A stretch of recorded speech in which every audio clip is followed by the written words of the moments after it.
Hi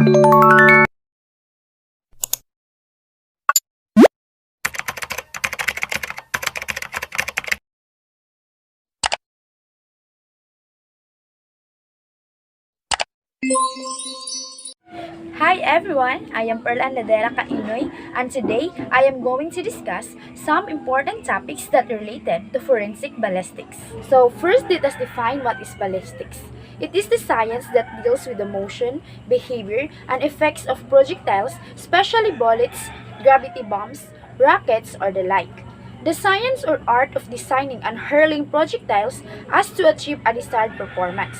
A ballistic is a body which is free to move, behave, and be modified in appearance, contour, or texture by ambient conditions, substances, or forces, as by the pressure of gases in a gun, by rifling in a barrel, by gravity, by temperature, or by air particles. So now let's discuss the firearm ballistics. It is used in forensic science. Separately from ballistic information, firearm and tool mark examinations involved in analyzing firearm, ammunition, and tool mark evidence in order to establish whether a certain firearm or tool was used in a commission of the crime. Then now let's define deeply the meaning of ballistics. So it is sometimes subdivided into four: the internal ballistics, which is the study of the processes originally accelerating the projectile. For example, is the passage of a bullet through a barrel of rifle. Second is the transition ballistics. It is the study of the projectile's behavior when it leaves the barrel and the pressure behind the projectile is equalized. Third part of ballistics involved external ballistics, the study of the passage of the projectile through the space or the air. And fourth is the terminal ballistics. It is the study of the interaction of a projectile with its target, whether that be flesh for a hunting bullet, steel for an anti-tank ground, or even a furnace slug for an industrial slug disruptor. Now let's discuss another meaning of ballistics. So it is a science in a way or itself because it evolved from systematic knowledge, research and development, training, experience and education of those who pioneered in this field. So, technically speaking, it refers to the science of firearms identification, which involves the scientific examination of ballistics exhibits such as fired bullets, fired shells, firearms, and allied matters used in the commission of the crime. Legally speaking, ballistics is the microscopic examination of fired cases and bullets together with the recording and presentation by means of photography of what is revealed by the microscope. Then, now let's discuss about the exterior ballistics. Exterior ballistics deals with the motion of projectiles from time they leave the muzzle of the firearm to the time they hit the target. The flight of most bullet or projectiles does not exceed 30 seconds, which is for almost any firearms is obtained at elevation of about 33 seconds. So further, exterior or the external ballistics refers to the attributes and movements of the bullet after it has left the gun muzzle. It includes the following. So first, the muzzle blast. It is the noise created at the muzzle point of the gun due to the sudden escape of the expanding gas coming in contact with the air in the surrounding atmosphere. So second is the muzzle energy. Muzzle energy is the energy generated at the muzzle point. Third is the trajectory. It is the actual curved path of the bullet during its flight from the gun muzzle to the target. So the following are the kinds of trajectory.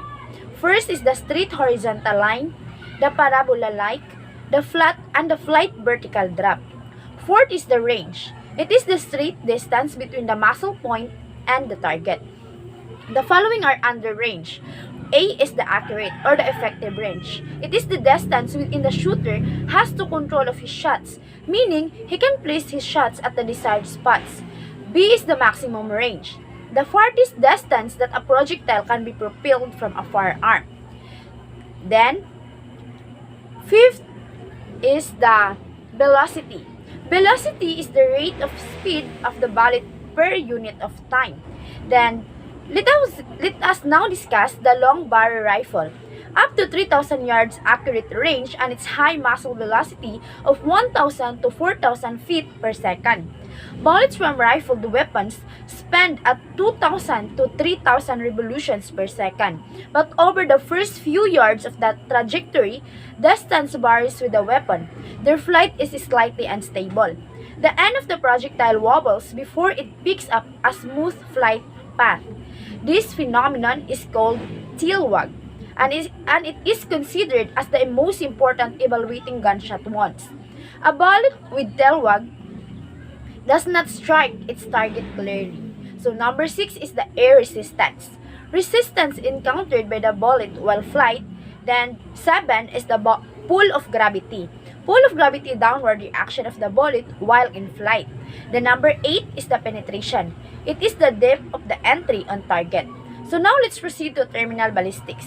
It is the study dealing with the effect of the impact of the bullet on the target.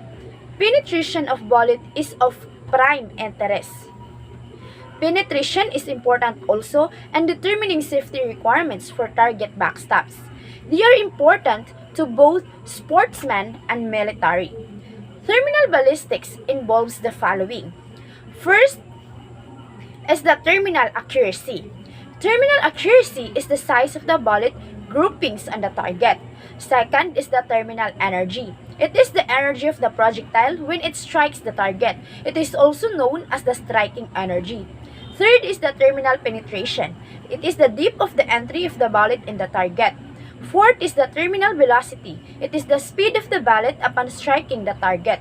So now, terminal ballistics also deals with the destructive actions and effects that occur at the end of the projectile's flight as an integral and undeformed body.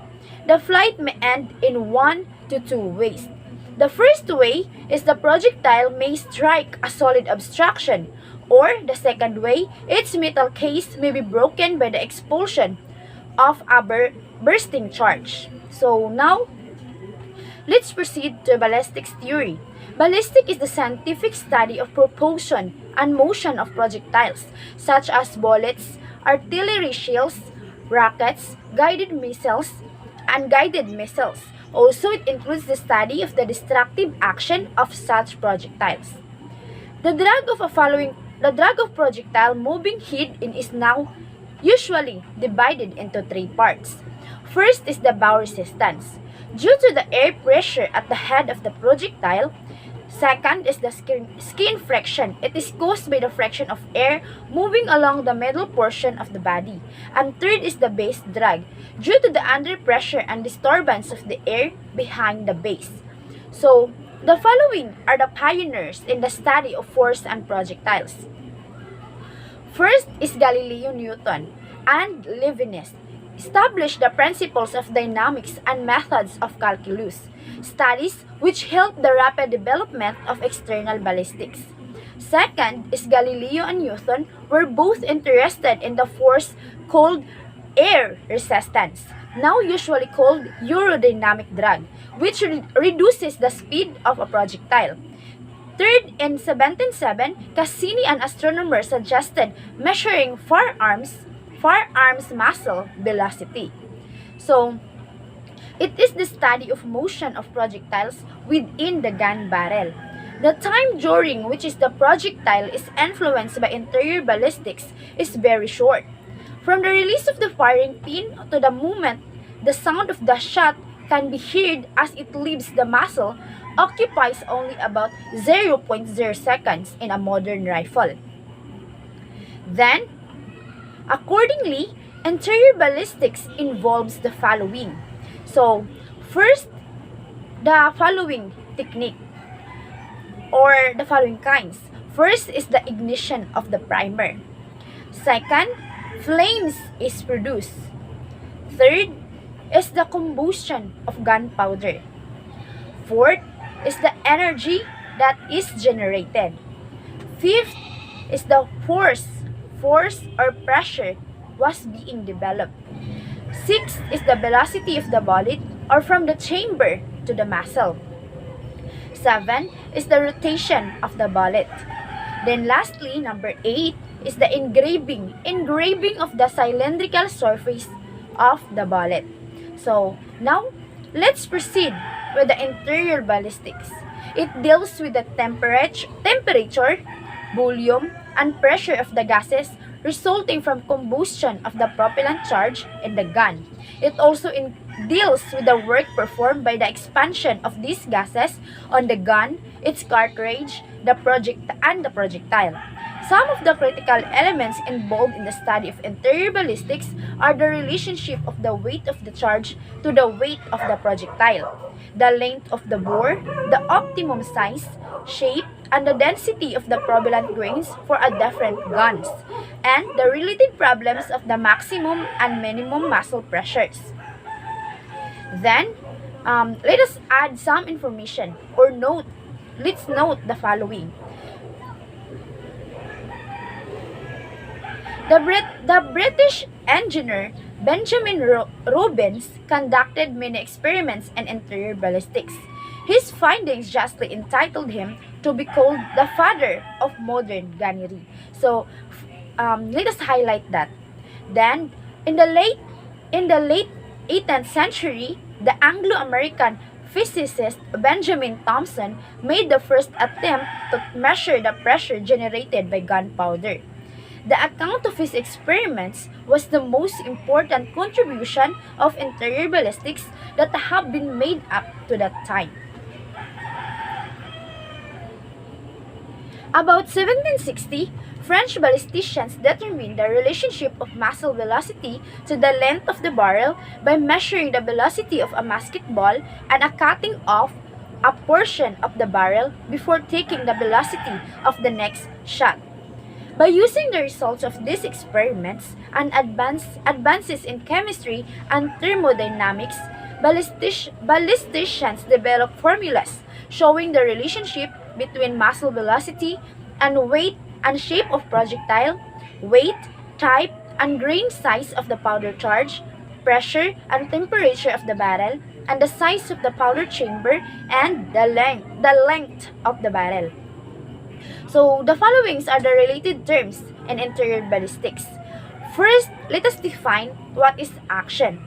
So, action is the term referring to mechanism of a firearm. Second is the burning rate. It is an arbitrary index of the quickness that burning propellant changes into gas.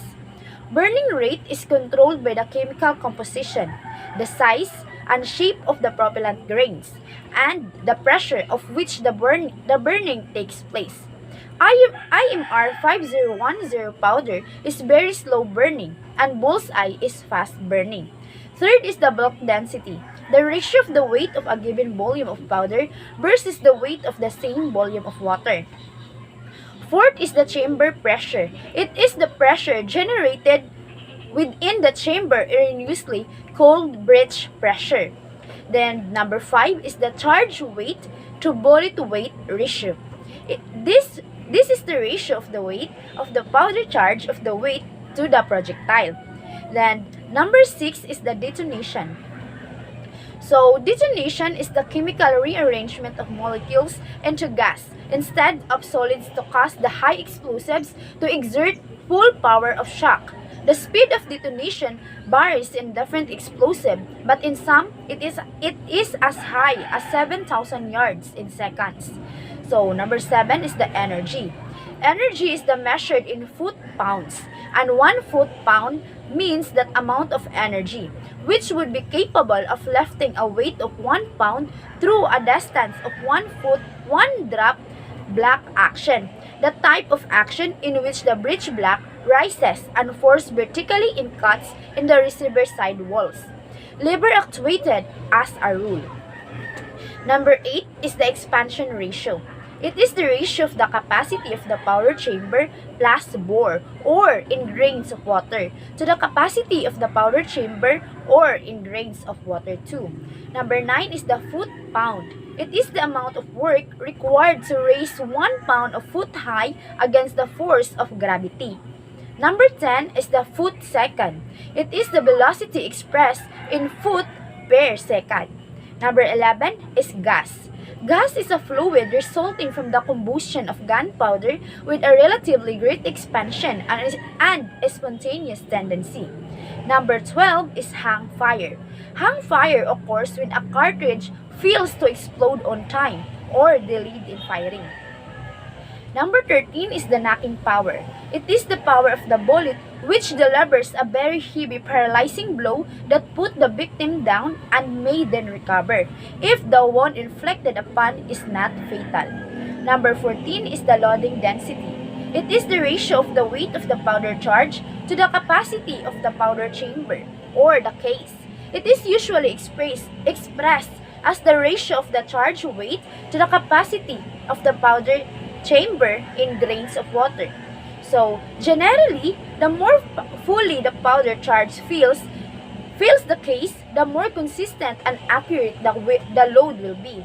On the other hand, if the loading density is too low or too much free space in the case, it can cause erratic ignition, change in the pressure curve, or moving the peak towards the muzzle, or even overly rapid burning or the detonation of the power charge. One reason manuals is list minimum or starting loads. Then lastly is the misfire. It is a total failure of a cartridge to discharge. This is different from hang fire, which merely a delayed combustion, while misfire is a complete failure aimed to start combustion. So I think that's the topic that covered to my discussion. Thank you for listening.